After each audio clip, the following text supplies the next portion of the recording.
모든 이름 위에 뛰어난 이름 예수는 주 예수는 주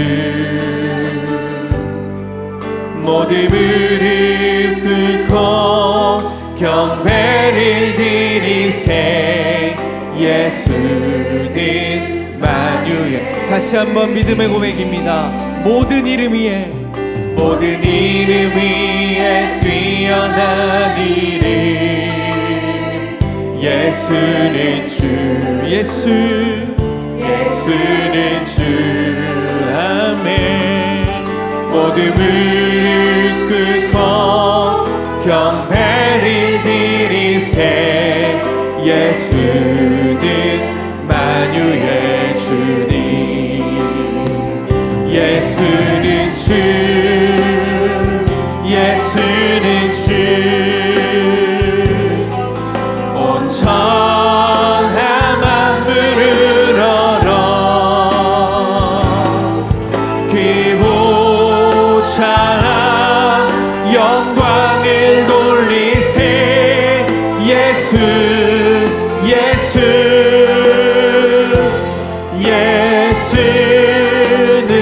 주 다시 한번 모든 이름 위에 뛰어난 이름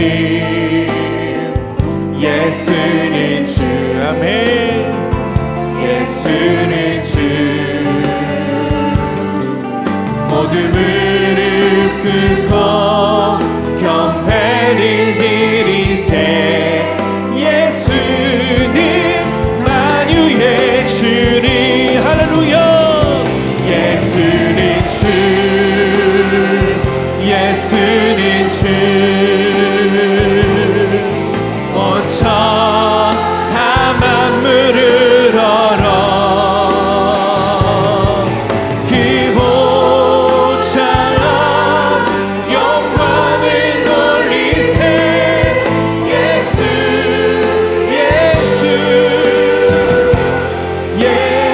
우리 다시 다 함께 자리에서 일어나 고백하겠습니다. 예수는 주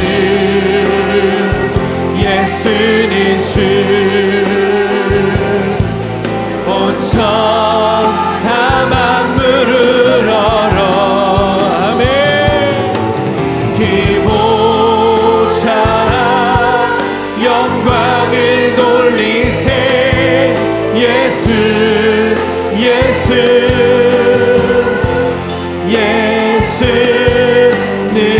주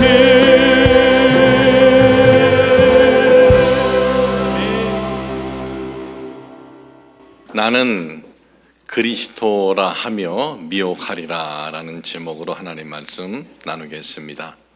지난 다니엘 기도 성회 때에 우리 성도님들이 기도 제목들을 저에게 보내주셨습니다. 그 기도 제목들을 보고 기도하는데 이런 기도 제목이 있었습니다. 제 여동생이 신천지에 빠졌습니다. 그 신천지에서 나올 수 있도록 기도해 주세요. 신천지뿐만 아니라 우리나라에는 자신이 구세주요, 자신이 재림주요라고 하는 사람들이 얼마나 있는가. 여러분 정말 놀랄 정도로 많습니다. 200여 명이 있어요. 200여 명이. 그리고 그들의 그 타켓은 불신자, 그러니까 예수님을 믿지 않는 이들이 아니라 교회 다니는 이들이 타켓입니다. 그렇기 때문에 우리가 오늘 신앙생활 하면서 지금 우리가 교회를 다니고 신앙생활하고 있지만은 마지막까지 이 악한 것들에게 미혹되지 않도록 우리는 기본적인 어떤 신앙관을 가지고 있어야 됩니다. 지난 해입니다. 2023년 3월 달에 넷플릭스를 통해서 여러분들이 거의 대부분이 보셨을 거예요. 나는 신이다, 신이 배신한 사람들이라는 내용으로 넷플릭스에서 우리나라에 있는 이단, 사이비, 종교 여러 집단에 대해서 방영을 해 주었습니다. 우리나라뿐만 아니라 전 세계적으로 그 내용을 본 많은 사람들이 큰 충격이었는데, 그 여러 이단, 사이비 이 집단에 대해서 언급을 하는데 가장 큰 관심사는 무엇이었습니까? JMS라는 단체, 그리고 거기에 교주. 그 교주는 1심에서 성범죄로 인한 23년형을 받기 전에도 성범죄에 대한 고발이 들어가서 해외로 도망가서 오랫동안 해외에서 살면서도 국내에 있는 JMS 단체를 움직이고 해외에서 돌아다니고 있었어요. 그런데 그 교주에 대해서 내가 이렇게 위력에 의한 성폭행을 당했다라고 이제 세상에 알려진 거죠. 아주 구체적으로 한 젊은 여인이 나와서 자신의 얼굴을 오픈하고, 굉장히 이거는 위험한 겁니다. 이단 사이비 단체들은 뭐든지 할 수 있기 때문에, 그런데도 불구하고 자신의 얼굴을 오픈하고 자신의 이름도 다 오픈하면서 세상에 알리고 넷플릭스를 통해서 전 세상에 알려졌어요. 1심에서 23년형을 받았습니다. 얼마 전에 보니까 6년이 이제 감형이 되었더라고요. 그런데 또 다시 다른 또 이 성범죄에 의한 또 고소들이 또 들어가 있고 하는데, 놀라운 것은 이겁니다. 자, 이 정도면 거기에서 나와야 이게 정상 아닙니까? 그런데요, 그들 단체의 인원수가 얼마나 되느냐? 3만 명이 되는데 5천 명만 탈퇴했다는 거예요.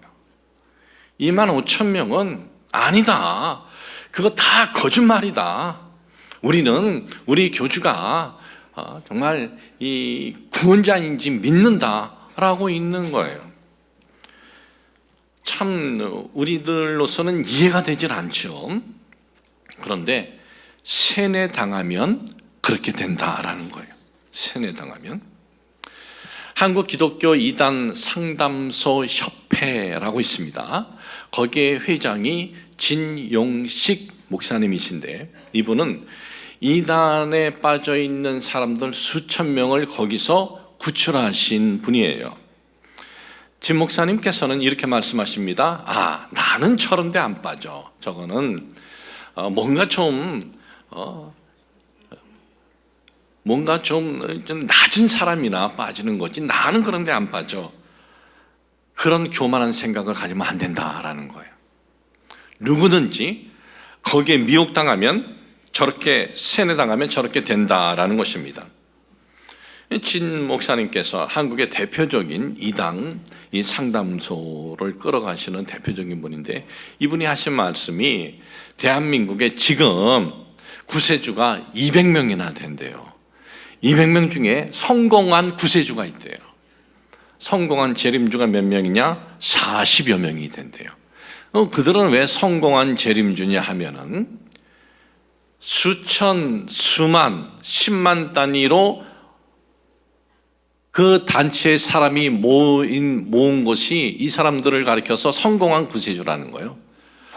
미니멈 제일 적게는 수천 명으로부터 해서 많게는 10만 단위까지 그런 성공한 구세주가 40명이나 된다라고 하는데, 그런데 그 40명의 구세주 중에 참 이 구세주라고 하는데, 자기가 진짜 구세주면 나머지 것들은 다 지옥으로 보내지, 왜 가만히 이렇게 보고 있는지 모르겠어요. 이 대한민국이라는 땅에서 내가 오리지널 구세주인데 이것들 다 지옥으로 떨어져라 그러지, 왜들 그냥 가만히 있는지 모르겠어요.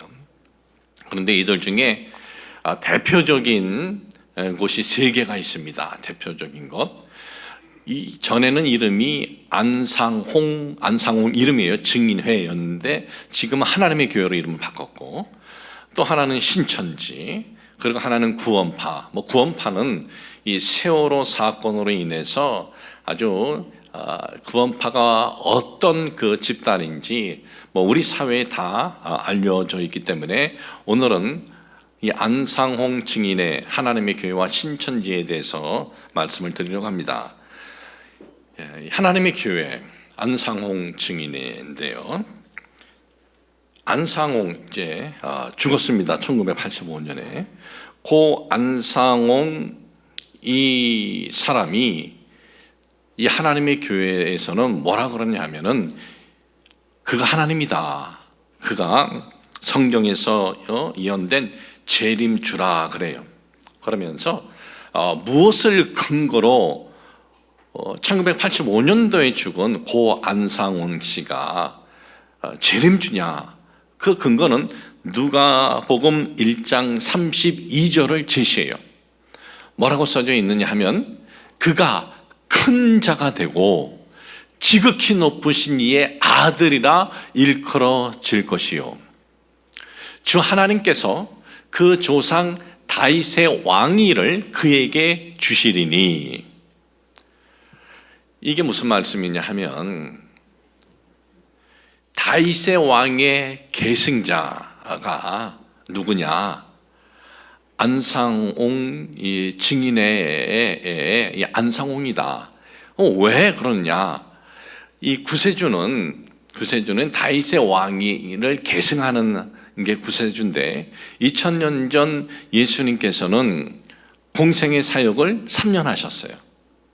그러면 다윗은 몇 년 동안 왕으로 재임했느냐? 40년을 했어요. 그러니까 37년이 빈 거예요. 이들의 계산에 따르면 예수님께서 공생의 사역을 3년을 했기 때문에 다윗은 40년을 왕위를 있었기 때문에 왕이 계승해서 37년을 빈다. 그런데 저들이 말하는 안상홍은 30살에 침례를 받았다. 30살에 침례를 받고 67세에 죽습니다. 그러니까 30살에 침례 받고부터 사역을 땡해서 67세에 죽어서 37년에 이 공간을 채웠다.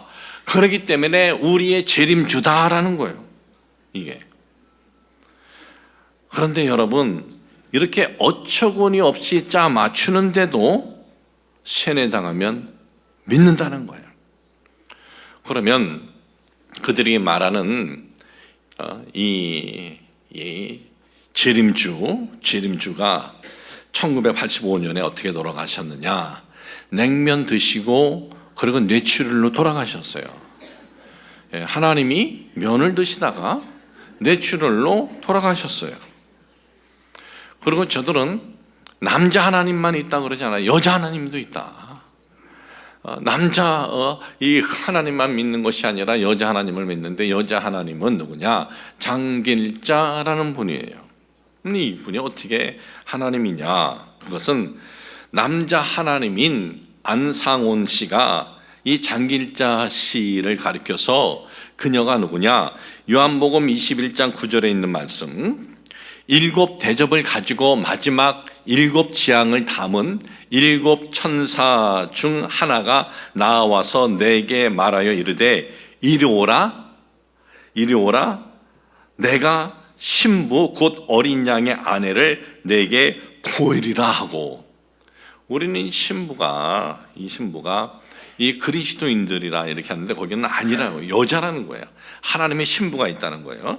어린 양의 아내 안상홍, 하나님의 신부가 바로 누구냐?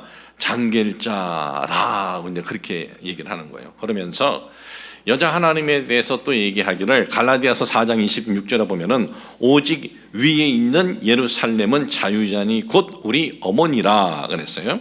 그러니까 고 안상홍 씨 아내이기에 고 안상홍 씨 아내. 근데 처음부터 이분들이 뭐 총각 처녀로 만나느니 아니에요. 유부남 유부녀로 만났어요. 무슨 놈 하나님이 자기 마누라를 시집갈 때 전부터 알아봐야지. 그걸 못 알아봐. 무슨 놈의 여자 하나님이 자기 남편 하나님을 장가 가기 전에 총각 때 알아봐야지. 그걸 못 알아보고 나중에 유부남 유부녀로 만났어요. 여러분, 이게 말이 됩니까? 이게 말도 안 되죠. 그리고 이들은 시한부 종말을 여러 번 언급을 합니다. 처음 언급한 것이 1988년이 인류의 종말이 온다. 올림픽 때죠. 서울올림픽. 서울올림픽 때 인류의 종말은커녕 세계 축제였죠. 우리나라 축제고. 이것이 이제 딱 불발로 되니까 뭐라 그랬냐면 하나님이 더 많은 자를 구원하기 위해서 연기해 주셨다. 1999년 밀레니엄 버그 때라고 그랬어요. 그것도 틀렸어요. 그랬더니 2012년 종말을 또 주장을 했어요. 주장했던 종말이 다 틀려요. 저들은 기성교회는 구원이 없다. 생명책에 기록이 되어야 되는데 안상홍 생명책에 기록되어야 구원받는다. 그리고 포교를 하는데요. 그 숫자가 신천지보다 많으면 많았지 적지 않대요. 얼마나 돈이 많은지. 한국에서 보면은 큰 교회를 이렇게 짓다가 감당 못 하잖아요. 이들이 가서 다 접수를 한 것이 큰 것이 몇 개가 돼요. 참 우리가 이거 들을 때는 참 이상하다. 어떻게 저럴까 하는데 거기에 세뇌당하면 그럴 수 있다라는 거예요. 또 하나는요. 사이비 신천지인데 신천지에서 말하는 구원자, 보혜사, 재림예수는 그들의 총회장 이만희시다라고 그래요. 그런데 이들은 주로 이제 포교를 할 때 이 기존 성도들을 상대로 가까이 다가가서 성경 공부를 하자라고 하면서 하는데 그들의 아주 초등, 중등 그 교제를 가지고 할 때는 그들의 구원자가 총회장 이만희시다라는 것을 언급하지 않아요. 이제 충분히 저들은 세뇌당했구나. 이젠 신천지 교육에 넘어왔구나 라고 했을 때 그때서는 이제 우리 총회장이 바로 보혜사요 구원자다라는 거예요. 이들이 하는 말씀은 하는 얘기는 예수의 이름은 옛 이름이고 이제 새로운 이 재림 예수의 이름이 이만희다라고 가르치는데 2006년 2월입니다. 2006년 2월 신천지 총회장 이만희 씨가 이당 상담소 협회 회장인 진용식 목사님을 고발을 했어요. 뭐라고 고발했냐면 신천지 총회장은 나는 내가 보혜사라 그러지 않았다. 나는 내가 구원자라 그러지 않았다. 그런데 진용식 목사라는 사람이 내가 하지도 않은 얘기를 했다고 하면서 저렇게 돌아다닌다라고 하면서 고발을 했어요. 고발을 하고 나니까 이게 판결이 어떻게 나든 세상에 알려지면 자기 스스로가 나는 보혜사요, 나는 구원자가 아니다라고 언급한 것이 되기 때문에 이걸 취소해버려요. 취소해버려가지고 세상엔 알려지지 않았는데 이것이 나중에 밝혀졌어요. CBS를 통해서 세상에 이제 밝혀졌는데 거기에 보면은 이제 거기에 밝혀지고 그다음에 이만희 씨와 함께 인터뷰한 내용이 TV에 방영이 된 적이 있습니다. 그때 이 인터뷰한 기자가 물어봅니다. 성경 말씀대로 그러면요 총회장님 영생할 수도 있다 그런 얘기신가요? 하고 이제 질문을 던져요. 그러니까 이만희 씨가 대답을 하는 거예요. 나를요? 아니 하나님이 오래 살라고 하면 오래 사는 거고 하나님이 죽으라고 하면 죽는 거죠.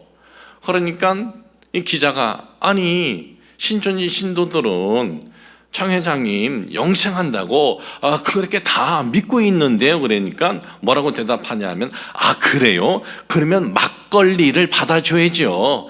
나를 오래 산다고 했으니까 막걸리로 대접을 하겠다는 거예요. 와 구원자가 성도들 막걸리 파티를 열어주겠다네. 자 보십시오. 자신은 스스로 보혜사 성령의 인치심 받은 자가 아니다라고 하였다는 것은 뭐냐? 자신들이 주장하는 그 교리가 틀리다라는 것을 인정한 꼴이 되는 거예요. 이건 방송에서 공개적으로 그렇게 나온 겁니다. 공개적으로.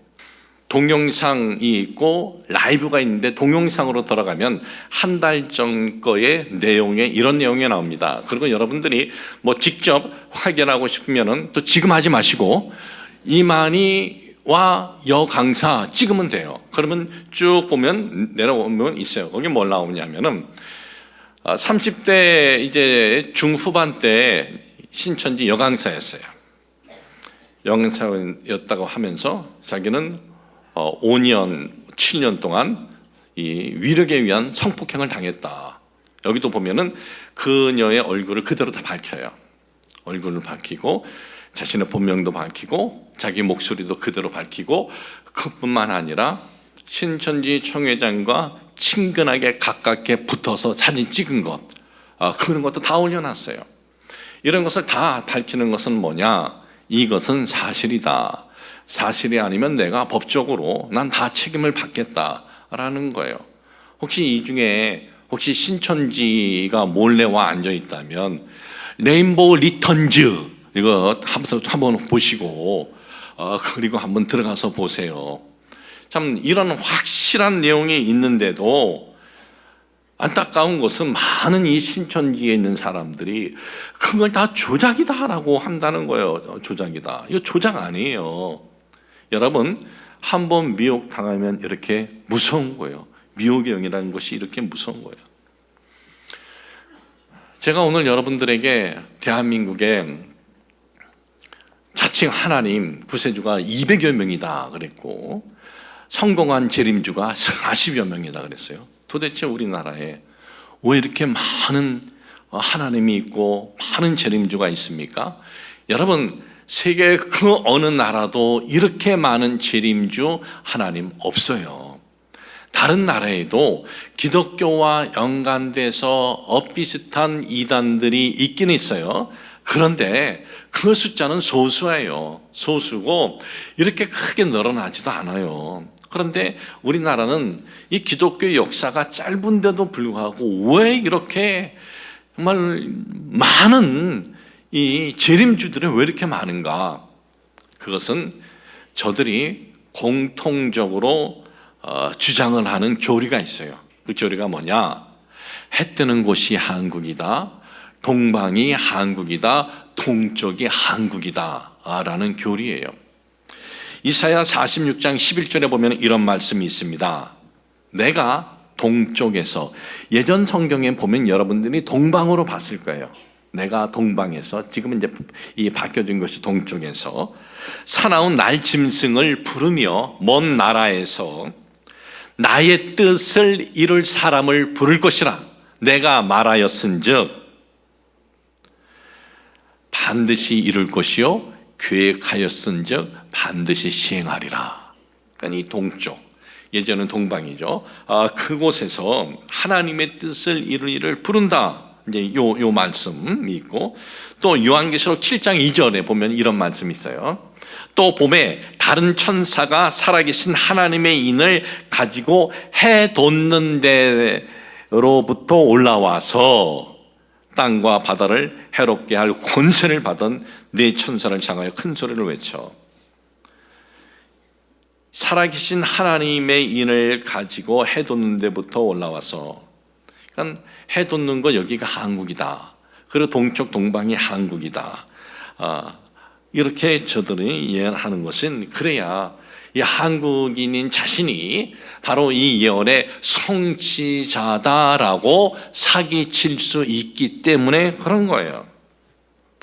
그런데 이 동방이 동쪽이 한국이다. 성경은 어디도, 그리고 세계 어디도 그런 비슷한 의미도 없어요. 여러분, 동방이 한국이면은요, 욥이 한국 사람이에요. 동방이 한국이면.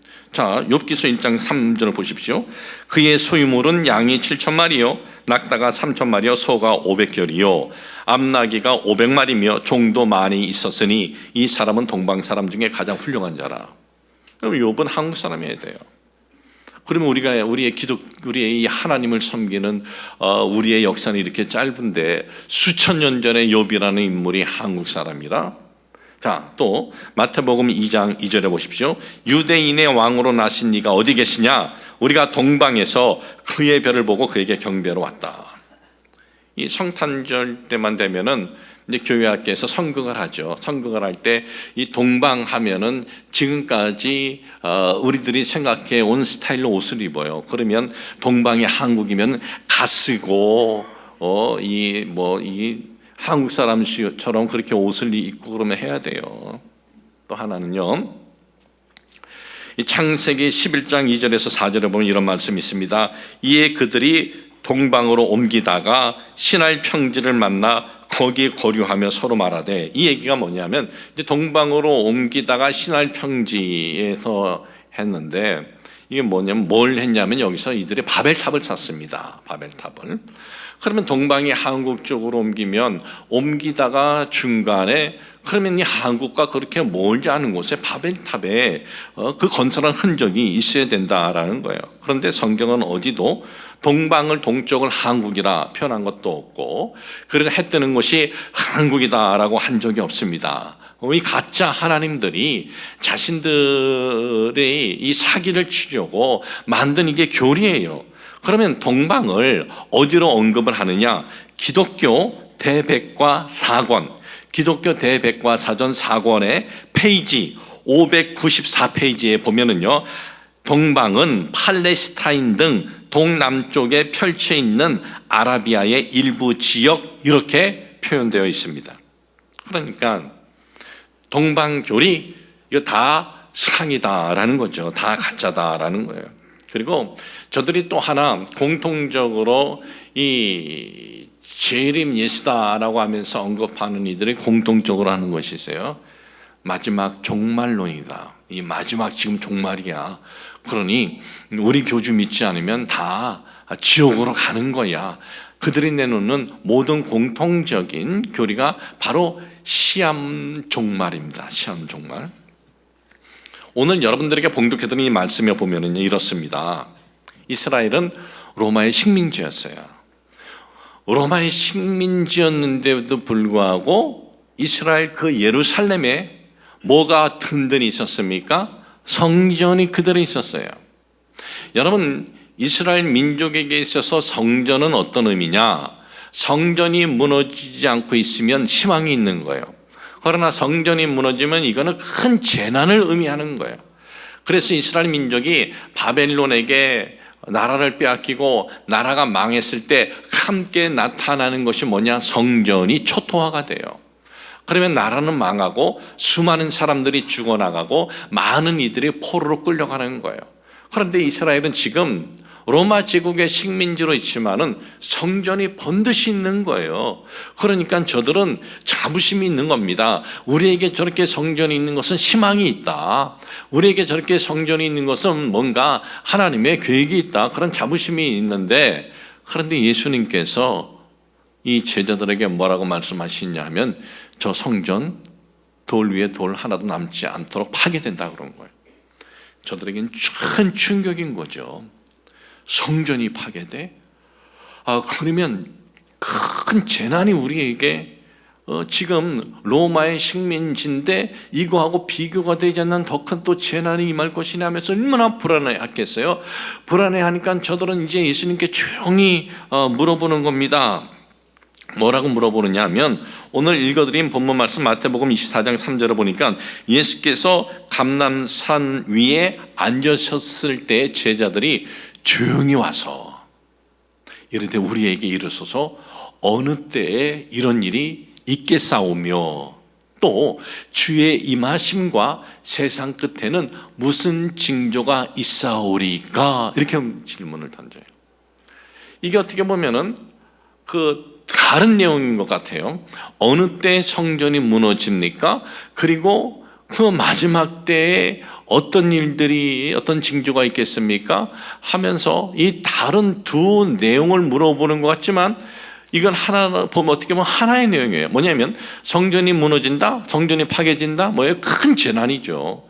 큰 재난이 어느 때에 우리에게 임합니까? 이런 질문을 던진 거고, 예수님의 이 말씀대로 성전은 무너집니다. 예루살렘 성전은 주 70년에 로마의 티토 이 장군에 의해서 정말 완전히 무너지죠.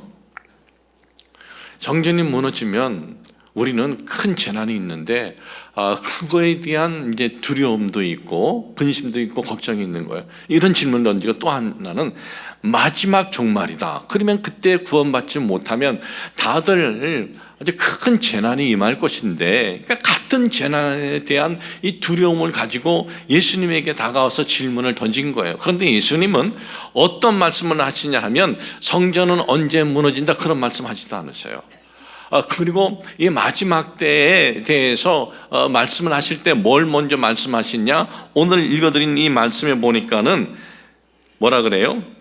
예수께서 대답하여 이르시되, 마태복음 24장 4절 5절인데 너희가 사람의 미혹을 받지 않도록 주의하라. 많은 사람이 내 이름으로 와서 이르되 나는 그리스도라 하여 많은 사람을 미혹하리라. 지금 어떻게 보면은 저들이 물어보는 것은 두려움의 이런 그 질문을 던진 거예요. 그런데 예수님께서는 뭘부터 먼저 말씀하시냐? 많은 사람이 내가 그리스도라 하면서 미혹한다. 이게 그 무엇보다 너희들이 경계하고 조심해야 된다라는 거예요. 이 마가복음 13장 6절에도 보면은 많은 사람이 내 이름으로 와서 이르되 내가 그라하여 많은 사람을 미혹하리라 그랬죠. 그리고 누가복음 21장 8절에도 보면 이르시되 미혹을 받지 않도록 주의하라. 많은 사람이 내 이름으로 와서 이르되 내가 그라하며 때가 가까이 왔다 하겠으나 그들을 따르지 말라. 그러니까 그리스도다 메시아다라고 하면서 지금이 바로 마지막 때다, 나에게 다가오지 않으면 멸망받는다, 그런데 현혹당하지 말라 이거예요. 여러분 마지막 때라 그러면 솔직히 여러분도 마음이 좀 마지막 때면 어떻겠지 그런 마음이 들잖아요. 여러분 구원은 마지막 때가 언제 안다는 것이 구원의 기준이에요. 마지막 때 안다고 그것이 구원의 기준 아니에요. 성경 어디도 그런 얘기 없어요. 마지막 때 아는 것이 구원의 기준이 아니라 예수 그리스도 십자가 대속을 믿는 것이 구원의 기준이에요. 그러면 마지막 때의 구원도 바로 그 기준도 다른 것이 아니에요. 그 때를 아는 것이 기준이 아니라 예수 그리스도 십자가 대속을 믿는 것이 기준이 된다라는 것을 여러분 잊지 마시길 주님의 이름으로 축복을 합니다. 자, 마지막 때라 하면서 자신을 재림주라 하는 것들 다 거짓입니다. 자, 그러면 우리가 어떻게 신앙생활을 해야 이런 거짓, 이 사입이 이 종교 사기꾼이죠. 그러니까 성경을 이용하고 예수님을 이용해서 사기치는 종교 사기꾼입니다. 이것들은 이 종교 사기꾼들에게 우리가 미혹당하지 않을까요? 여러분 요 네 가지만 여러분들이 간단하게 제가 말씀드릴 텐데 네 가지만 여러분들이 지켜도 종교 사기꾼들에게 당하지 않습니다. 그 첫째는 뭐냐 하면은 교만하면 안 돼요. 나도 저런 것들에게 미혹당할 수도 있다라는 것을 잊지 말고 교회 밖에 성경 공부하지 말아야 돼요. 교회 밖에 성경 공부하지 말아야 돼요. 여러분 구원은 성경 지식을 많이 알아서 있는 거 아니에요. 뭔가 특별한 성경의 내용을 알아서 있는 것도 아니에요. 여러분 교회 밖에 성경 공부는 누가 같이 하자 하더라도 해서는 안 돼요. 정 배우고 싶으면 교회 안에서 성경 공부 또는 교회 추천을 받아서 거기는 괜찮아요 라고 하면은 모르지만은 그 외에는 여러분들이 단호하게 그것을 끊어버려야 돼요. 아예 말을 붙이지 못하게 됩니다. 성경에 대한 지식이 탁월하고 여태까지 깨닫지 못한 것을 깨닫는다. 모든 이단 사이비들이 그렇게 접근해 왔다라는 것을 여러분 잊지 마십시오. 두 번째는 신령하다, 능력이 있다, 하나님으로부터 음성을 자주 듣는다. 특별히 하나님이 인정하는 그러한 하나님의 종이다. 그러면서 가서 기도받자, 상담하자 그런 말에 미혹되지 마십시오. 특별한 하나님의 종 없습니다. 그 누구도 특별한 하나님의 종 아닙니다. 여러분 예수 그리스도의 십자가 대속으로 우리에게 선포된 것이 뭐냐? 만인 제사장이에요. 만인 제사장이 뭐냐 하면 누구든지 이제는 사람을 거쳐서 나가는 것이 아니라 주님 앞에 누구든지 하나님 앞에 우리 주 예수 그리스도 십자가 대속으로 나아갈 수 있다는 것이 만인 제사장이에요. 누구든지 하나님 앞에서 우리가 나아가서 간구할 수 있고 기도할 수 있는 거예요. 특별한 무슨 능력이 있는 하나님의 종 그런 거 없습니다. 그렇게 얘기하면 그냥 사기다라고 보면 돼요. 특별한 하나님의 종 없습니다. 여러분, 특별한 하나님의 종이 있고 뭐 하나님의 음성을 자주 들어 하나님의 음성 한 번만 들어도 평생 두근두근 대서 못 살 것 같아요. 제대로 들으면. 어떻게 자주 듣고 살 수 있겠어요? 여러분, 하나님이란 분은요, 우리의 단어로 표현이 안 돼요. 그래서 하나님의 음성을 자주 듣는다? 그건 100% 거짓말로 보셔도 돼요. 그런 얘기를 듣고 혹해서 따라다니지 말고 미혹되지 마시길 주님의 이름으로 축복을 합니다. 그리고 이 이단 사이비들의 공통점이 있습니다. 특별한 비유풀이에요. 비유. 성경에 보면 비유가 있습니다. 그런데 비유가 있는데 이 비유풀이로 특별하게 여태까지 모르는 것을 풀어준다라고 가까이 오는 것들은 다 이단이에요. 사기꾼이에요. 그건. 왜 그러냐면 여러분, 기독교 역사는 100년, 200년이 아닙니다. 우리 주님께서 2000년 전에 십자가에 돌아가시고 그리고 이제 이 그리스도인으로서의 이 기독교가 이제 펼쳐지기 시작을 합니다. 그러면서 이제 성경이 이제 시작이 되는데 초기 때는요, 여러 그 이단 사상들이 있어요. 뭐 영지주의, 뭐 오레겐주의 하면서 여러 사상들이 있어가지고 그것들을 다 정리하고 쭉 내려온 것이 지금의 기독교예요. 2000년. 그러니까 2000년 동안 내려오면서 성경의 이 비유풀이도요, 기본적인 비유풀이가 있어요. 그것은 하루아침에 된 것이 아니라 2000년의 역사 속에서 이 비유풀이가 성경적이다라는 거고 그렇게 선언된 거예요. 그런데 다른 것을 안다? 다른 것을 하는 건 이것이 가짜라는 것이죠. 다른 것을 안다는 것은. 그러니까 여태까지 모르는 비유풀이를 가르쳐 준다. 그것은 바로 이단 사이비들이 하는 겁니다. 그리고 네 번째는요, 섬기는 교회 밖에 집회 가자고 할 때 미혹되지 말라라는 거예요. 여러분, 여기서 섬기는 교회의 다른 집회라는 것은 다른 어떤 건전한 기존 교회나 다른 어떤 건전한 어떤 설교자나 그런데 다 관계를 끊어라라는 것이 아니에요. 제가 말하는 다른 집회라는 것은 불분명한 단체의 집회라는 거예요. 확인되지 않고 불분명한 단체, 우리가 가서 보면 알 거야 하면서 따라가면 다 어떻게 돼요? 이상한 데 끌려가는 거예요. 확실히 확인된 곳, 확실히 확인된 목회자의 설교는 듣지 말라라는 것이 아니에요. 불분명한 단체의 집회, 그런 데는 여러분들이 따라가면 안 된다라는 거예요. 여러분, 이 네 가지만 명심해도 이단 사이비들에게 넘어가지 않게 될 것입니다. 저는 오늘 결론을 내립니다. 여러분, 우리가 지금까지 신앙생활 잘 해왔어요. 지금까지 교회에서도 여러 가지 공사도 하고, 그런데 한순간 이단 사이비들이 던져놓은 낚시에 딱 걸리면은요, 모든 것이 다 무너져 버려요. 싹 무너져 버려요. 내 삶이 다 바뀌어져 버려요. 그리고 어떻게 됩니까? 그렇게 끝나는 것이 아니라 그 길은 어떤 길이 있느냐? 영원한 지옥으로 끌려가는 길이에요. 그렇기 때문에 우리는 내가 얼마나 봉사 많이 했느냐, 얼마나 교회 다녔느냐, 이것보다 더 중요한 것이 사이비 종교 사기꾼 집단에게 미혹되지 않는 것이 더 중요한 거예요. 사랑하는 성도 여러분, 오늘 이 드린 말씀 잘 기억하시고, 또 여러분들이 잘 잊어버리시니까 가서 또 집에 가서도 한 번 더 들어보시고, 왜냐하면 이 부분이 우리가 잘못 걸려들면은요, 우리의 가정도 망치고 내 자신도 망치고 내 영혼까지 망치기 때문에 그렇습니다. 여러분, 하여튼 교회 중심으로 여러분들이 신앙생활 잘 하셔서 이단 사이비 사기꾼들에게 넘어가지 않으시기를 주님의 이름으로 축복을 합니다.